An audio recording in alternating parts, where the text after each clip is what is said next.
everyone, welcome. In this video I'm going to walk you through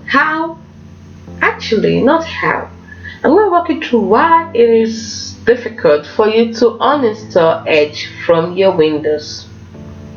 Now, I know you've been wondering, you've been trying to install Microsoft Edge but it's not working out, and you're wondering why. You're wondering, is it possible or isn't it possible? You're right, you're absolutely right. It's not something impossible, but it's more like it is difficult, and it is not advisable to uninstall Microsoft Edge from your Windows. Why? Because Microsoft has deeply integrated Edge into the Windows operating system. So I'm going to show you the simple reasons why you can't simply uninstall Microsoft Edge.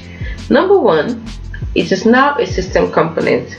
Edge is no longer a standalone browser. It has become a core component of Windows.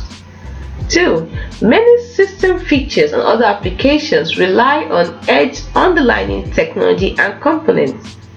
So, you see, are you beginning to get it? The third reason is Edge is now tightly integrated with Windows Update, ensuring it receives regular security updates and improvements. So, can you see why you can't completely uninstall Edge from your Windows operating system?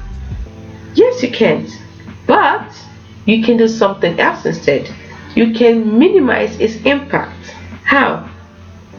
By 1. Setting the default browser. Choose a different default browser. Instead of using Edge as a default browser, use Chrome, Firefox, or Opera. It helps. Number 2. You can prevent Edge from launching when you start your computer by disabling Edge from starting automatically in your settings. The third thing you can do is to simply avoid using Edge if you prefer another browser. Now, why you have to use this method as a minimizing its impact instead of uninstalling it is that attempting to forcibly remove Edge component could potentially destabilize your Windows system. So that's the honest truth. Because like I said earlier, Microsoft has deeply integrated Edge into the Windows operating system. Hope you understand better why you can't uninstall Microsoft Edge in your Windows. Hope you found this video helpful. If you did, like and subscribe to this channel for more. Do not forget to ring the notification bell for new updates from us. Thanks for watching and see you in the next video.